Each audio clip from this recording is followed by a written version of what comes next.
అదరకొట్టే కారం రంగు రుచి ఆచి కారం పొడి. See, first of all, there is no word as such as capital. One needs to understand the constitution itself. Where the government sits, it is capital. It is the most important thing what one should be understand, what one should be aware of it. If tomorrow you are the chief minister, you sit in a particular place, the entire ministers of yours will also come and join you there. And because of your ministers also there, your HODs and their HODs and their secretaries would also join there. And the functionality would happen from there. Wherever the chief minister, that is you, wherever you decide to sit. That is the constitution. And forget about all these aspects now because these are irrelevant. But there the fact is, what Chandrababu Naidu is doing is, he is building the capital, the so-called capital, in a river basin. In fact, this is something which the Supreme Court should take cognizance of. Nobody is allowed to even build a building in a river basin.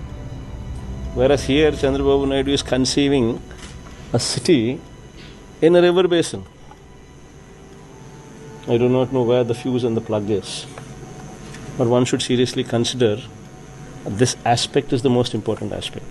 Another important aspect is, if one were to be building a capital, one were to be interested in this area, then the best thing is not in Amaravati. See, Vijayawada is here, Guntur is here, Amaravati is here, 40 kilometers from Vijayawada, 40 kilometers from Guntur, in a virgin land, in a river basin, which does not have electricity, which does not have power, which does not have roads, which does not have water, which does not have anything. Telugu one వీక్షకులకు నమస్కారం. ఆంధ్రప్రదేశ్ రాజధాని అమరావతికి చట్టబద్ధత కల్పిస్తున్నారనేటువంటి సమాచారం 2 రోజులుగా విస్తృతంగా ప్రచారం జరుగుతుంది. దీనిపైనే ప్రత్యేకంగా చంద్రబాబు నాయుడు అమిత్ షాని కలిశారని, రాబోయే పార్లమెంట్ సమావేశాల్లో, బడ్జెట్ సమావేశాల్లో ఈ బిల్లు పెడతారని ప్రచారం జరిగింది. ఈ నేపథ్యంలోనే విపక్ష నేత మాజీ ముఖ్యమంత్రి జగన్మోహన్ రెడ్డి నిన్న తాడేపల్లిలో జాతీయ మీడియాతో మాట్లాడుతూ, అసలు రివర్ బేసిన్లో అమరావతిని ఎలా కడతారు, 2 లక్షల కోట్లు పెట్టి అభివృద్ధి ఎక్కడ చేస్తారు, ఈ 2 లక్షల కోట్లు చంద్రబాబు నాయుడు ఎక్కడి నుంచి తెస్తాడంటూ ఒక బాంబును పడేశాడు. అంటే అమరావతి రాజధానిగా కాకుండా జగన్మోహన్ రెడ్డే చూస్తున్నాడా, లేకపోతే ఇంకెవరైనా దీని వెనక పాత్రదారులు సూత్రధారులు ఉన్నారా? దీనిపై విశ్లేషించడానికి మధు మనతో ఉన్నారు. చెప్పండి మధు, ఏం జరుగుతుంది అమరావతి వెనక ముందు? తెలుగు వన్ వీక్షకులకు ప్రణామం. అమరావతి అనేది దేవతల రాజధాని అని మన హిస్టరీలో అనుకున్నాం. తెలుగు ప్రజలు అమరావతి మన రాజధాని అని అందరూ అనుకుంటున్నారు. మెయిన్ ఏంటంటే ఇక్కడ కలికాల జగనాసురుడు అనేటటువంటి ఒకడు సంచరిస్తున్నాడు. ప్రపంచంలో అతనికి తెలుసు, ప్రపంచంలో గొప్ప గొప్ప రాజధానులన్నీ కూడా నదికి అటు కానీ ఇటు కానీ ఉన్నాయి. రాజరిక వ్యవస్థ ఉన్నప్పుడు కూడా ఏ రాజ్య పాలకుడు చూసినా కూడా వాళ్ళ యొక్క రాజధానులన్నీ కూడా నదికి కొంత దూరంలోనే కట్టడం జరిగింది. అంతెందుకు సార్, ఇప్పుడు ఈ కలికాల జగనాసురుడిని నేను మొట్టమొదటి నుంచి చెప్తుండా, అతనికి అమరావతి మీద ఆక్రోశం పోలేదు, చంద్రబాబు నాయుడు గారికి అంతకంటే చిత్తశుద్ధి లేదు అని నేను చెప్తూనే ఉండా. ఎందుకంటే అమరావతి ఎవడడ్డుపడ్డా ఖచ్చితంగా గజెట్లో చేరుతుంది, అది అయిపోయిన అంశం. ఇప్పుడు ఏంటంటే దాన్ని అభివృద్ధిని ఆపాలా, దాన్ని ఆపాలంటే బట్టగాల్సి నిందయాల 3 మొక్కలాట మళ్ళీ మొదలుపెట్టిండు. ఈ 3 మొక్కలాట నిన్నటితోటే జగన్మోహన్ రెడ్డి యొక్క నైతికంగా పాతాళానికి పడిపోయినాడు. కాబట్టి ఇంకా తెలుగు ప్రజలు అతన్ని క్షమించరు. నేను అంటుండేదేం సార్, కొన్ని రాజధానుల పేర్లు చెప్తా సార్. ఫస్ట్ వరల్డ్ వైడ్ వద్దాం, తర్వాత మన దేశంలోకి వద్దాం.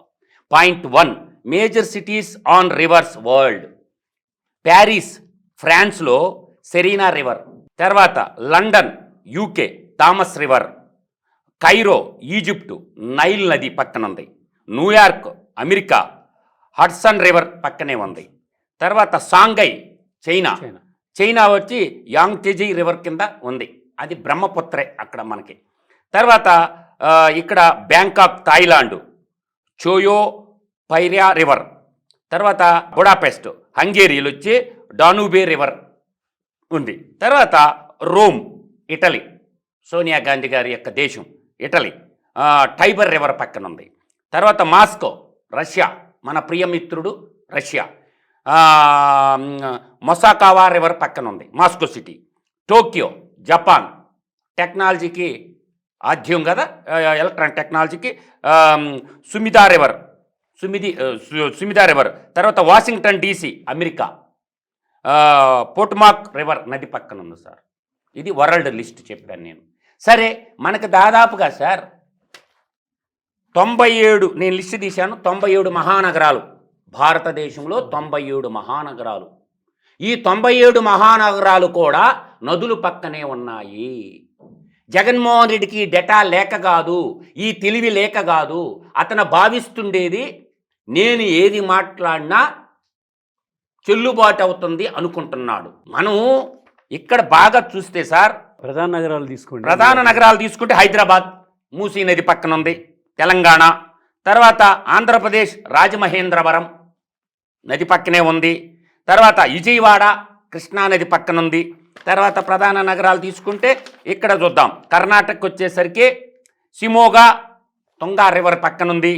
తర్వాత భద్రా నది పక్కన భద్రావతి ఇది ఉంది. తుంగా భద్ర అనే 2 నదులు కలిసి తుంగభద్రగా ఏర్పడతాయి, అందుకని భద్రా నది. తర్వాత తుంగభద్ర ఓస్పేట. తర్వాత కర్వార్ కాళీ నది పక్కన ఉంది. తర్వాత బాలాకోట్ ఘటప్రభ పక్కన ఉంది. చెప్తున్నా సార్, ఇది ఒక్కటే. తర్వాత ఇక్కడ హొన్నావార్ సరస్వతి నది పక్కన ఉంది కర్ణాటక. దేశ రాజధాని ఢిల్లీ యమునా పక్కన ఉంది కదా. ఇంకా తమిళనాడు తీసుకోండి సార్, పక్క రాష్ట్రము. దేశ అతను తెలియదు కదా రాజధాని గురించి. ఇప్పుడు ఇక్కడ తమిళనాడు తీద్దాం. మదురై ఎక్కడ ఉంది? వైగావై నది పక్కన ఉంది, అమ్మవారు ఉండేది. తర్వాత తిరుచునాపల్లి కావేరీ నది పక్కన ఉంది. చెన్నపట్టణం కుక్కుం అడియార్ నది పక్కన ఉంది. తర్వాత కోయంబత్తూరు నోయల్ రివర్ పక్కనే ఉంది. ఈ విధంగా తీసుకుంటే సార్, ఇప్పుడు అమరావతి ఎక్కడ కడుతున్నారు? కృష్ణా నది పక్కన కడుతున్నారు. ఇవాళ కర్నూలు సిటీ ఎక్కడ ఉంది? తుంగభద్ర నది ఒడ్డునుంది. కరీంనగర్ ఎక్కడ ఉంది? మానేరు నది పక్కన ఉంది. రామగుండం గోదావరి నది పక్కన ఉంది. నెల్లూరు మా సింహపురి సీమ పెన్నా నది పక్కన ఉంది. ఈయన చెప్పేది ఏంది అంటుండా నేను. నువ్వు చెప్తే రామాయణం అవద్దా? నువ్వు చెప్తే మహాభారతం అవద్దా?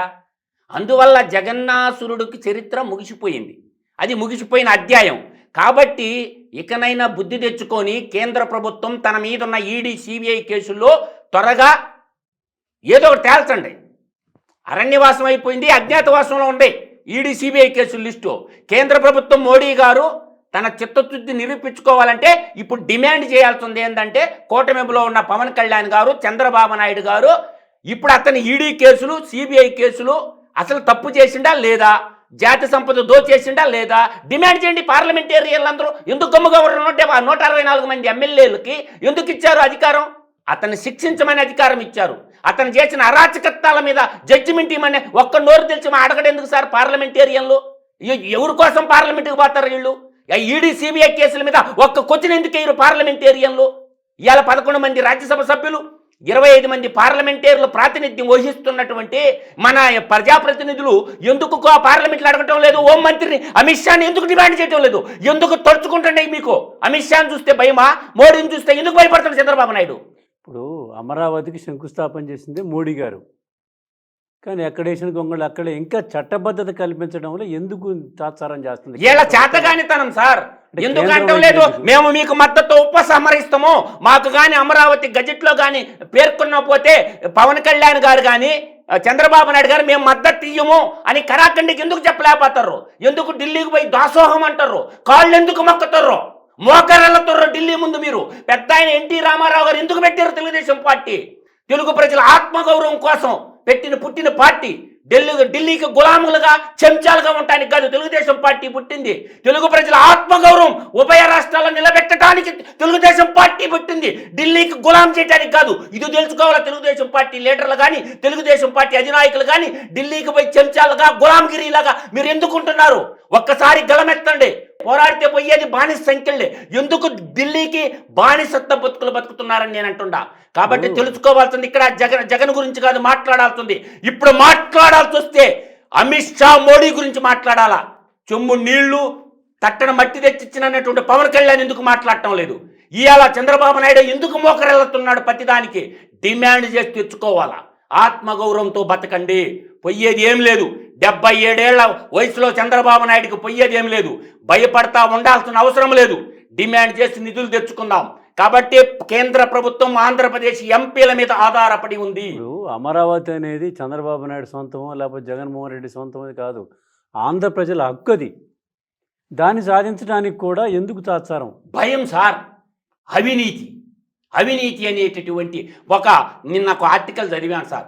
ఒక పెద్ద చార్టెడ్ అకౌంట్ గారు బెంగళూరు నుంచి పంపించాడు సార్ నాకు ఒక article. Chartered account top most accountant BJP పార్టీలోనే 37 మంది ఎంపీల్ని కానీ బయటికి లాగితే సెంట్రల్ గవర్నమెంట్ గోయిందా అని ఒక ఆర్టికల్ రాశాడు సార్.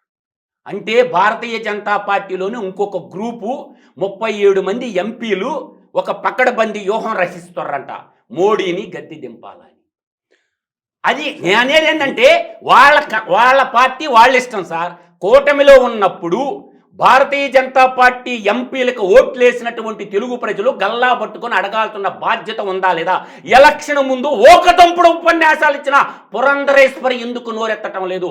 ఇప్పుడున్న ఎమ్మెల్సీలు బీజేపీ ఎమ్మెల్సీలు ఎందుకు నోరెత్తటం లేదు? ఇప్పుడున్న బీజేపీ ఎంపీలు ఎందుకు మాట్లాడటం లేదు? గల్లా పట్టుకొని అడగండి, నిగ్గతీసి అడగండి అంటున్నా నేను. బీజేపీ ఎంపీలకు బాధ్యత లేదా? ఎమ్మెల్యేలకు బాధ్యత లేదా? ఎందుకు ఓట్లు వేసుకున్నారు? బై కాల్ ఫర్ మీకు మా ఓట్లతో రిజైన్ చేయండి అని చెప్పి ఎందుకు ప్రజలు డిమాండ్ చేయటం లేదు? నేను అడుగుతుండా సీఎం రమేష్ని, ఒక తెలుగు బిడ్డగా అడుగుతుండా. ఎక్కడి నుంచో రాయలసీమ నుంచి వచ్చి నువ్వు అనకాపల్లితో పోటీ చేస్తే ఎందుకు గెలిపించరు బాయ్ నిన్ను? ఇవాళ అమరావతి రాజధానిగా ద్రోహం చేస్తుంది భారతీయ జనతా పార్టీ. కాబట్టి ఆ పార్టీతో ఉండాల్సిన అగత్యం మనకేం పట్టింది? అందువల్ల తెలుగు ప్రజలందరూ ఎక్కడ అగుపడినా సరే భారతీయ జనతా పార్టీ ఎమ్మెల్యేని ఎమ్మెల్సీని నిలదీయండి, నిగ్గతీసి కడగమంటున్నా నేను. మోడీ గారికి మోకరిల్లాల్సిన అవసరం లేదు. ఎలా ఆంధ్రప్రదేశ్ ప్రజలు పన్నులు కట్టడం లేదా? ఆంధ్రప్రదేశ్కి చట్టబద్ధత ఉంది. అమరావతి రాజధానికి డబ్బులు ఇవ్వాల్సిన బాధ్యత మన పునర్వ్యవస్థీకరణ చట్టంలోనే ఉంది. పోలవరానికి నిధులు ఇవ్వాల్సిన బాధ్యత మన చట్టంలోనే ఉంది. కాబట్టి ఆ చట్టాన్ని చదివి వినిపించండి మోడీకి, అమిత్ షాకి. అంటే వినిపించడానికి ఎందుకు భయపడుతున్నారు మన ప్రభుత్వం? ఇలా అవినీతి సార్. పారిశ్రామికవేత్తలు ప్రజాప్రతినిధులని వీళ్ళు ఎక్కడో ఎన్నుకున్నాం సార్ మనం. వీళ్ళకి బీఫాములు అందరూ ఎవడు సార్ ప్రజాప్రతినిధి? నాకు చెప్పండి ఒక్క పేరు. ప్రజాప్రతినిధి అంటే ఏంటి? ప్రజల కోసం ప్రజల కొరకు బతికేవాడు ప్రజాప్రతినిధి. వీళ్ళందరూ పారిశ్రామికవేత్తలందరినీ పార్లమెంట్కి పంపించుకుంటే వాళ్ళకి income tax, ED, CBI, ACB వీళ్ళు ఎట్టేస్తారు సార్. గచ్చున్నోడు పోవాలా, పుచ్చలపల్లి సుందరయ్య లాంటి వాడు పోవాలా పార్లమెంట్కి. ఇవాళంతా పారిశ్రామికవేత్తలందరికీ బీఫాములు ఇచ్చి వాళ్ళ ఎంపీలు చేసుకుంటే ఏం మాట్లాడతారు సార్? నీ కావాల్సిన మగాడు పోవాలి. వ్యక్తిగత సమస్య కాదు కదా ఇది, ఆత్మగౌరవంతో సంబంధించిన వాళ్ళకి వ్యక్తిగత సమస్యలు ఉన్నాయి కదా. ఒకడికేమో ఢిల్లీ లిక్కర్ స్కామ్. పుష్కర కాలం గడిచిపోయింది, 12 ఏళ్ళు అయిపోయింది. ఇంకా అమరావతి రాజధాని గురించి మాట్లాడే ఒక ఎంపీ పేరు చెప్పమంటున్నా సార్ నేను. ఒంగోలు ఎంపీ మాగుంట శ్రీనివాసరెడ్డి తీసుకో. కొడుకు ఢిల్లీ లిక్కర్ స్కామ్ లో ముద్దాయిగా ఉండు. ఆయన మాట్లాడతాడు రాజధాని గురించి? మాట్లాడమను, ఎత్తి బొక్కలు వేస్తాం. ఒంగోలు ఎంపీ మాగుంట శ్రీనివాసరెడ్డి. అట్లా ప్రతి ఎంపీకి ఒకడికేమో డీమెడ్ యూనివర్సిటీలు, ఇంకొకటికేమో డీమెడ్ యూనివర్సిటీలు, ఫ్యాక్టరీలు, సివిల్ కాంట్రాక్టర్లు, పారిశ్రామికవేత్తలంతా పార్లమెంటేరియర్లైనైతే ప్రజాస్వామ్యం ఇంకెక్కడ ఉంటుంది సార్? మద్యం మొత్తులు తూగుతూ ఉంటుంది ప్రజాస్వామ్యం. అమరావతిని తడుతూ ఇదేనంటారా? అమరావతి గురించి మాట్లాడకపోవటానికి కారణం ఏంటంటే ఇదే సార్. వాళ్ళ పారిశ్రామికవేత్తలందరూ పార్లమెంటేరియర్లు కాబట్టి గళమెత్తి ప్రజాగళాన్ని వినిపించలేకపోతారు. అంటే జగన్మోహన్ రెడ్డి చెప్పినట్టు అమరావతి పరిస్థితి ఇంతటితో క్లోజ్ అయినాయిగా. అలా ఏం కాదు సార్.